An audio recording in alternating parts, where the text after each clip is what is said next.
வேகமான நகைச்சுவை. அடர்ந்த காட்டுக்குள்ள நான் தான் ரொம்ப வேகமானவேன்னு சொல்லக்கூடிய ஒரு முயல் ஒன்று வாழ்ந்துக்கிட்டு இருந்துச்சு. அதே காட்டில் புத்திசாலியான பொறுமையான ஆமையும் ஒன்று வாழ்ந்துக்கிட்டு இருந்துச்சு. ஒரு நாள் ரெண்டுக்கும் போட்டி நடந்துச்சு. யார் முதல்ல ஓடி போய் இலக்கை அடைவா அப்படின்னு சொல்லி போட்டி நடந்துச்சு. நடக்கும்போது இந்த முயல் என்ன பண்ணுச்சுன்னா வேகமாக ஓடின வேகத்தில் ஒரு குழிக்குள்ளே போய் விழுந்துச்சு. இந்த ஆமை பொறுமையாக நகர்ந்து போய்கிட்டே இருந்துச்சு. அந்த குழியை தாண்டி போகிறதுக்கு ஒரு மரக்கலையை பயன்படுத்தி அந்த குழியை தாண்டி போச்சு. இப்போ முயல் மெதுவாக அந்த குழியிலேருந்து மேலே எழும்பி பார்த்தோன்னா அந்த ஆற்றுல குறுக்க ஒரு பெரிய ஆறு ஓடிக்கிட்டே இருந்துச்சு. வேகமாக ஓடிக்கிட்டு இருந்துச்சு. அதை பார்த்த உடனே முயல் பயந்து போய் நின்றுட்டு. ஆனால் ஆமை என்ன பண்ணுச்சுன்னா அழகாக ஒரு போட்டில் ஏறி அந்த ஆற்றை கடந்து போச்சு. ஆற்றை கடந்து போய்கிட்டே இருக்குது. இப்போ முயல் மெதுவாக ஆற்றை கடந்துட்டு வருது. அதுக்குள்ளே அங்கே பார்த்திங்கன்னா இலக்கை அடைகிறதுக்கு ஒரு பெரிய செங்குத்தான மலைப்பாதை ஒன்று இருக்குது.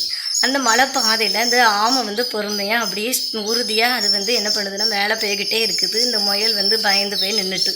இப்போ ஆமை இலக்கை போய் அடைஞ்சிட்டு. இப்போ யார் ஜெயிச்சான்னு பார்த்திங்கன்னா ஆமை தான் ஜெயிச்சிச்சு. முயல் அது இலக்கை அடையவே இல்லை.